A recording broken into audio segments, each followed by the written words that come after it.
ਜੀ ਹਾਂ, ਬਿਲਕੁਲ ਜੀ। ਪੰਜਾਬ ਸਕੂਲ ਐਜੂਕੇਸ਼ਨ ਬੋਰਡ ਦਾ ਇਹ ਇੱਕ ਨਵਾਂ ਉਪਰਾਲਾ ਹੈ। ਜਿਸ ਤਰ੍ਹਾਂ ਕਿ ਸਕਰੀਨ ਦੇ ਉੱਪਰ ਤੁਸੀਂ ਦੇਖ ਰਹੇ ਹੋ ਕਿ PSEB ਇੱਕ ਨਵਾਂ ਸਬਜੈਕਟ ਸਕੂਲਾਂ ਦੇ ਵਿੱਚ ਲਾਂਚ ਕਰਨ ਜਾ ਰਹੀ ਹੈ। ਔਰ ਮੈਂ ਇਹ ਵੀ ਸਮਝਾਂਗਾ ਕਿ ਇਸ ਸਮੇਂ ਦੇ ਵਿੱਚ, ਜਿਸ ਸਮੇਂ ਕਰੋਨਾ ਮਹਾਮਾਰੀ ਫੈਲੀ ਹੋਈ ਹੈ, ਇਸ ਤਰ੍ਹਾਂ ਦੇ ਸਬਜੈਕਟ ਦੀ, ਇਸ ਤਰ੍ਹਾਂ ਦੇ ਟੌਪਿਕ ਦੀ ਖਾਸ ਤੌਰ ਤੇ ਜ਼ਰੂਰਤ ਸਕੂਲਾਂ ਵਿੱਚ ਹੈ।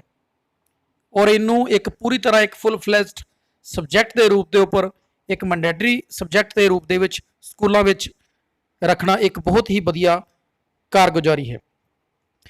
ਸੋ ਅੱਗੇ ਵੀਡੀਓ ਦੇ ਵਿੱਚ ਸਾਰਾ ਕੁਝ ਅਸੀਂ ਇਸ ਦੇ ਸੰਬੰਧੀ ਹੀ ਜਾਣਾਂਗੇ ਕਿ ਕਿਸ ਤਰ੍ਹਾਂ ਦਾ ਸਬਜੈਕਟ ਹੈ ਔਰ ਕਿਹੜੀ-ਕਿਹੜੀ ਕਲਾਸਾਂ ਦੇ ਵਿੱਚ ਇਸ ਨੂੰ ਲਾਗੂ ਕੀਤਾ ਗਿਆ ਹੈ, ਐਗਜ਼ਾਮ ਸੰਬੰਧੀ ਇਸ ਦਾ ਕੀ ਪੈਟਰਨ ਹੈ, ਇਹਦਾ ਕਿਸ ਤਰ੍ਹਾਂ ਦਾ ਸਿਲੇਬਸ ਹੈ, ਤੇ ਜੇ ਆਨਲਾਈਨ ਜਾਂ ਆਫਲਾਈਨ ਵਿਸ਼ਾ ਵਸਤੂ ਇਸ ਸਬਜੈਕਟ ਦੇ ਪ੍ਰਤੀ ਕੀ ਹੈ, ਕਿਆ ਸਾਨੂੰ ਕੇਵਲ ਆਨਲਾਈਨ ਪੜ੍ਹਾਉਣਾ ਹੈ ਜਾਂ ਇਸ ਸੰਬੰਧੀ ਕੁਝ ਕਿਤਾਬਾਂ ਵਗੈਰਾ ਵੀ ਛਪਣਗੀਆਂ। ਸੋ ਇਸ ਸਾਰੇ ਬਾਰੇ ਹੀ ਅੱਗੇ ਅਸੀਂ ਵੀਡੀਓ ਦੇ ਵਿੱਚ ਇਸ ਸੰਬੰਧੀ ਸਾਰੇ ਦਾ ਸਾਰਾ ਜਾਣਾਂਗੇ।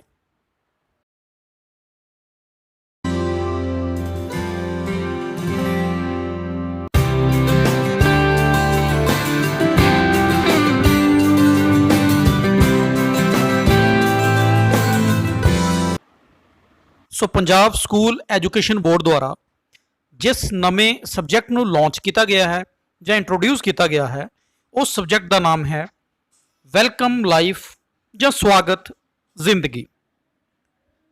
ਸੋ ਇਸ ਸਬਜੈਕਟ ਦੇ ਅੰਤਰਗਤ ਬਹੁਤ ਸਾਰੀਆਂ ਚੀਜ਼ਾਂ ਵੱਖ-ਵੱਖ ਟੌਪਿਕਸ ਦੇ ਅੰਤਰਗਤ ਰੱਖੀਆਂ ਗਈਆਂ ਹਨ। ਸੋ ਸਭ ਤੋਂ ਪਹਿਲਾਂ ਕੁਝ ਇਸ ਦੇ ਮਹੱਤਵਪੂਰਨ ਪਹਿਲੂ ਜਿਹੜੇ ਇਸ ਸਬਜੈਕਟ ਦੇ ਨਾਲ ਜੁੜੇ ਹੋਏ ਹਨ, ਉਸ ਬਾਰੇ ਅਸੀਂ ਡਿਸਕਸ ਕਰ ਲੈਂਦੇ ਹਾਂ। ਸੋ ਜਿਸ ਲਈ ਅਸੀਂ ਕਲਾਸਿਸ ਦੀ ਗੱਲ ਕਰਦੇ ਹਾਂ ਤੇ ਇਹ ਸਬਜੈਕਟ ਪਹਿਲੀ ਤੋਂ ਲੈ ਕੇ 12ਵੀਂ ਜਮਾਤ ਦੇ ਲਈ ਹੈ। ਸੋ ਸਾਰੀਆਂ ਕਲਾਸਾਂ ਦੇ ਲਈ, ਜੇ ਅਸੀਂ ਪ੍ਰਾਇਮਰੀ ਦੀ ਗੱਲ ਕਰੀਏ, ਮਿਡਲ ਦੀ ਗੱਲ ਕਰੀਏ, ਹਾਈ ਜਾਂ ਸੀਨੀਅਰ ਸੈਕੰਡਰੀ ਸਕੂਲ ਦੀ ਗੱਲ ਕਰੀਏ, ਸਾਰੇ ਸਕੂਲਾਂ ਦੇ ਵਿੱਚ ਇਸ ਸਬਜੈਕਟ ਨੂੰ ਮੈਂਡੇਟਰੀ ਜਾਂ ਕੰਪਲਸਰੀ ਤੌਰ ਦੇ ਉੱਪਰ ਲਾਗੂ ਕੀਤਾ ਜਾ ਰਿਹਾ ਹੈ। ਸੋ ਹੁਣ ਕੁਐਸਚਨ ਉੱਠਦਾ ਹੈ ਕਿ ਕਿਆ ਇਹ ਸਬਜੈਕਟ ਸਿਰਫ ਗਵਰਨਮੈਂਟ ਜਾਂ ਸਰਕਾਰੀ ਸਕੂਲਾਂ ਦੇ ਲਈ ਹੀ ਹੈ? ਸੋ ਐਸਾ ਨਹੀਂ ਹੈ। ਇਹਨਾਂ ਵਿੱਚ ਬਹੁਤ ਸਾਰੇ ਸਕੂਲਾਂ ਨੂੰ ਇਨਕਲੂਡ ਕੀਤਾ ਜਾ ਰਿਹਾ ਹੈ, ਜਿਨ੍ਹਾਂ ਵਿੱਚ ਗਵਰਨਮੈਂਟ ਸਕੂਲ ਤੇ ਹੈ ਹੀ ਹਨ। ਇਸ ਤੋਂ ਇਲਾਵਾ ਐਫੀਲੀਏਟਡ ਸਕੂਲ, ਏਡਡ ਸਕੂਲ ਜਾਂ ਬਾਕੀ ਸਾਰੇ associated schools under Punjab school education board. So as a school internal assessment ਦੇ ਤੌਰ ਦੇ ਉੱਪਰ ਅਸੀਂ ਇਸ ਸਬਜੈਕਟ ਨੂੰ ਦੇਖ ਲਵਾਂਗੇ। ਲੇਕਿਨ ਇਸ ਗੱਲ ਨੂੰ ਮੈਂ ਤੁਹਾਡੇ ਸਾਹਮਣੇ ਰੱਖਣਾ ਚਾਹਾਂਗਾ ਕਿ ਪੰਜਾਬ ਸਕੂਲ ਐਜੂਕੇਸ਼ਨ ਬੋਰਡ ਬਕਾਇਦਾ ਇਸ ਦਾ ਟੈਸਟ 5ਵੀਂ ਜਮਾਤ, 8ਵੀਂ ਜਮਾਤ, 10ਵੀਂ ਜਮਾਤ ਤੇ 12ਵੀਂ ਜਮਾਤ ਦਾ ਬਕਾਇਦਾ ਪੇਪਰ ਲਵੇਗਾ। ਇਸ ਤੋਂ ਇਲਾਵਾ ਬਾਕੀ ਰਹਿੰਦੀਆਂ ਕਲਾਸਿਸ ਦੇ ਪੇਪਰ ਜਿਹੜੇ ਨੂੰ ਸਕੂਲ ਲੈਵਲ ਦੇ ਉੱਪਰ ਲਿੱਤੇ ਜਾਣਗੇ। ਸੋ ਇਸ ਵਿਸ਼ੇ ਬਾਰੇ, ਇਸ ਸਬਜੈਕਟ ਬਾਰੇ ਕੁਝ ਮਹੱਤਵਪੂਰਨ ਹੋਰ ਪਹਿਲੂ ਜਿਹੜੇ ਨਾ ਉਹ ਸਾਰੇ ਅਸੀਂ ਅੱਗੇ ਹੁਣ ਡਿਸਕਸ ਕਰ ਲੈਂਦੇ ਹਾਂ। ਸੋ ਇਸ ਸਬਜੈਕਟ ਦੇ ਜੇ ਆਬਜੈਕਟਿਵ ਦੀ ਗੱਲ ਕਰੀਏ ਤੇ ਬੱਚਿਆਂ ਦੇ ਮਨਾਂ ਦੇ ਵਿੱਚ ਇੱਕ ਪੋਜ਼ਿਟਿਵਿਟੀ ਦੀ ਭਾਵਨਾ ਕ੍ਰੀਏਟ ਕਰਨਾ ਅਤੇ ਮੈਂਟਲ ਸਟ੍ਰੈਸ ਨੂੰ ਘੱਟ ਕਰਨਾ ਹੈ। ਪਰ ਅਸੀਂ ਸਿਰਫ ਇੰਨੀ ਜੀ ਗੱਲ ਦੇ ਵਿੱਚ ਹੀ ਇਸ ਸਬਜੈਕਟ ਨੂੰ ਸਮੇਟ ਕੇ ਨਹੀਂ ਰੱਖ ਸਕਦੇ, ਕਿਉਂਕਿ ਇਹ ਸਬਜੈਕਟ ਇੱਕ ਬਹੁਤ ਹੀ ਬੜੇ ਵਿਆਪਕ ਤੌਰ ਦੇ ਉੱਪਰ ਰੱਖਿਆ ਜਾ ਰਿਹਾ ਹੈ। ਸੋ ਜਿੱਥੇ ਤੱਕ ਮੈਂ ਦੇਖਿਆ ਹੈ ਕਿ ਇਸ ਦੇ ਅੰਤਰਗਤ ਨਾ ਸਿਰਫ ਇਸ ਪਹਿਲੂ ਨੂੰ ਦੇਖਿਆ ਗਿਆ ਹੈ, ਬਲਕਿ ਇਸ ਤੋਂ ਇਲਾਵਾ ਬੱਚੇ ਦੀ ਆਲ ਰਾਊਂਡ ਡਿਵੈਲਪਮੈਂਟ ਨੂੰ ਵਿਚਾਰਿਆ ਗਿਆ ਹੈ।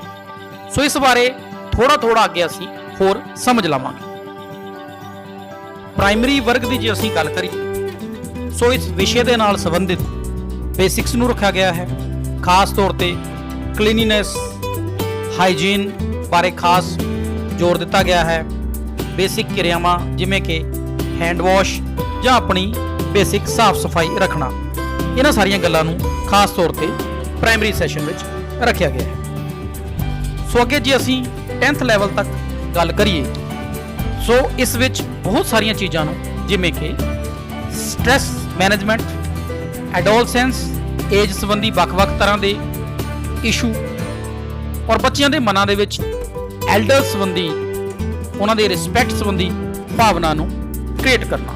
ਸੋ ਇੱਕ ਤਰ੍ਹਾਂ ਨਾਲ ਮੋਰੈਲਿਟੀਜ਼ ਦੀ ਭਾਵਨਾ ਨੂੰ ਬੱਚਿਆਂ ਨੂੰ ਇੱਕ ਹਾਇਰ ਸਟੇਜ ਦੇ ਉੱਪਰ ਲੈ ਕੇ ਜਾਣਾ। ਸੋ ਇਸ ਤਰ੍ਹਾਂ social and moral values, respects elders, different ages issues, cooperative behaviour ਦੀ ਗੱਲ ਕੀਤੀ ਗਈ ਹੈ। ਸੋ 10ਵੀਂ ਤੱਕ ਦੀ ਜੇ ਮੈਂ ਖਾਸ ਤੌਰ ਤੇ ਗੱਲ ਕਰਨਾ ਚਾਹਾਂਗਾ, ਸੋ ਹਿਊਮਨ ਵੈਲਿਊਜ਼ ਨੂੰ, ਕਰੀਅਰ ਓਪਰਚੁਨਿਟੀਜ਼ ਨੂੰ ਔਰ ਸਾਡੀ ਡੇਲੀ ਲਾਈਫ ਦੀ ਪ੍ਰੋਬਲਮਸ ਦੇ ਸੋਲੂਸ਼ਨ ਸੰਬੰਧੀ, ਜਾਂ ਅਸੀਂ ਕੰਪਲੀਟ ਜੇ ਗੱਲ ਕਰੀਏ ਤਾਂ ਬੈਲੈਂਸ ਇਮੋਸ਼ਨਲ ਡਿਵੈਲਪਮੈਂਟ ਨੂੰ ਇਸ ਵਿਸ਼ੇ ਵਿੱਚ, ਇਸ ਸਬਜੈਕਟ ਵਿੱਚ ਖਾਸ ਤੌਰ ਤੇ ਰੱਖਿਆ ਗਿਆ ਹੈ। ਹਾਇਰ ਸੈਕੰਡਰੀ ਜਾਂ ਪਲੱਸ 2 ਲੈਵਲ ਦੀ ਜੇ ਅਸੀਂ ਗੱਲ ਕਰੀਏ ਤਾਂ ਇਸ ਵਿੱਚ ਵੱਖ-ਵੱਖ ਤਰ੍ਹਾਂ ਦੇ ਐਡਵਾਂਸ ਟੌਪਿਕਸ ਇਸ ਸਬਜੈਕਟ ਦੇ ਅੰਤਰਗਤ ਰੱਖੇ ਗਏ ਹਨ, ਜਿਵੇਂ ਕਿ different aspects of life, human relationship, decision making skill ਤੋਂ ਇਲਾਵਾ social and moral values, cooperative behaviours, working in a group, decision making skills and career related awareness ਵਰਗੇ ਵੱਖ-ਵੱਖ ਤਰ੍ਹਾਂ ਦੇ ਵਿਸ਼ੇ ਵਸਤੂ ਨੂੰ ਇਸ ਵਿੱਚ ਸ਼ਾਮਿਲ ਕੀਤਾ ਗਿਆ ਹੈ। ਸੋ ਇੱਕ ਤਰ੍ਹਾਂ ਨਾਲ ਅਸੀਂ ਜੇ ਦੇਖੀਏ, ਸੋ ਬੱਚੇ ਦੀ ਆਲਰਾਊਂਡ ਡਿਵੈਲਪਮੈਂਟ ਜੋ ਹੈ, ਚਾਹੇ ਉਹ ਐਜੂਕੇਸ਼ਨ ਸਤਰ ਦੇ ਉੱਪਰ ਹੋ, ਚਾਹੇ ਉਹ ਸੋਸ਼ਲ ਸਤਰ ਦੇ ਉੱਪਰ ਹੋ ਜਾਂ ਮੈਂਟਲ ਸਤਰ ਦੇ ਉੱਪਰ ਹੋ, ਸੋ ਸਾਰੇ ਹੀ ਵਿਸ਼ਿਆਂ ਨੂੰ ਇੱਕ ਸਾਰ ਰੱਖ ਕੇ ਇੱਕ ਬੈਲੈਂਸ ਪਰਸਨੈਲਿਟੀ ਨੂੰ ਡਿਵੈਲਪ ਕਰਨਾ ਹੀ ਮੈਂ ਕਹਿ ਸਕਦਾ ਕਿ ਇਸ ਸਾਰੇ ਸਬਜੈਕਟ ਦਾ ਜਿਹੜਾ ਹੈ ਉਹ ਮੋਟੋ ਹੈ। ਸੋ ਇਹ ਵਿਸ਼ਾ ਬੱਚਿਆਂ ਨੂੰ ਇਸ ਗੱਲ ਵੱਲ ਉਤਸ਼ਾਹਿਤ ਕਰਦਾ ਹੈ ਕਿ ਉਸ ਵਿੱਚ ਚੰਗੀਆਂ ਆਦਤਾਂ, ਗੁੱਡ ਹੈਬਿਟਸ ਡਿਵੈਲਪ ਹੋਣ। ਸੋ ਫੋਰ ਐਗਜ਼ਾਮਪਲ ਅਸੀਂ ਲੈ ਸਕਦੇ ਹਾਂ ਕਿ ਜਿਵੇਂ ਕਿ ਰੋਜ਼ ਇੱਕ ਡਾਇਰੀ ਲਿਖਣਾ, ਜਾਂ ਆਪਣੇ ਵੱਡਿਆਂ ਦੀ ਇੱਜ਼ਤ ਕਰਨਾ, ਜਾਂ ਆਪਣੇ ਕੌਨਫੀਡੈਂਸ ਨੂੰ ਇਨਕਰੀਜ਼ ਕਰਨਾ। ਸਟ੍ਰੈਸ ਮੈਨੇਜਮੈਂਟ ਤੋਂ ਇਲਾਵਾ ਐਂਗਰ ਮੈਨੇਜਮੈਂਟ ਵੀ ਖਾਸ ਤੌਰ ਤੇ ਇਸ ਵਿੱਚ ਰੱਖੀ ਗਈ ਹੈ। ਇਸੇ ਤਰ੍ਹਾਂ ਹੀ ਰਿਡ ਆਫ ਫੀਅਰ, ਸੋ ਡਰ ਦੀ ਭਾਵਨਾ ਸਾਡੇ ਮਨ ਵਿੱਚ ਤਾਂ ਹੀ ਪੈਦਾ ਹੁੰਦੀ ਹੈ ਜੇ ਕਿਸੇ ਨਾ ਕਿਸੇ ਤਰ੍ਹਾਂ ਦੀ ਸਾਡੇ ਅੰਦਰ ਵੀਕਨੈਸ ਹੈ। ਸੋ ਹਰ ਤਰ੍ਹਾਂ ਦੀ ਵੀਕਨੈਸ ਨੂੰ ਰਿਮੂਵ ਕਰਕੇ ਇੱਕ ਬੈਲੈਂਸ ਪਰਸਨੈਲਿਟੀ ਡਿਵੈਲਪ ਕਰਨਾ। ਮੈਂ ਇੱਕ ਦੋ ਮਹੱਤਵਪੂਰਨ ਬਿੰਦੂਆਂ, ਪੁਆਇੰਟਸ ਸੰਬੰਧੀ ਤੁਹਾਡੀ ਜਿਹੜੀ ਅਟੈਂਸ਼ਨ ਇਸ ਸਬਜੈਕਟ ਪ੍ਰਤੀ ਰੱਖਣਾ ਚਾਹਾਂਗਾ। ਉਹ ਇਹ ਹੈ ਕਿ ਇਸ ਸੰਬੰਧੀ ਸਾਰੇ ਦਾ ਸਾਰਾ ਬਹੁਤ ਜਲਦ ਆਨਲਾਈਨ ਸਿਲੇਬਸ ਜਿਹੜਾ ਹੈ ਉਹ ਅਪਲੋਡ ਹੋਣ ਜਾ ਰਿਹਾ ਹੈ, ਔਰ ਇਹਦੇ ਸਾਰੇ ਪੈਟਰਨ ਨੂੰ, ਟੌਪਿਕਸ ਨੂੰ, ਲੈਸਨਸ ਨੂੰ ਵੀ ਆਨਲਾਈਨ ਕੀਤਾ ਜਾ ਰਿਹਾ ਹੈ।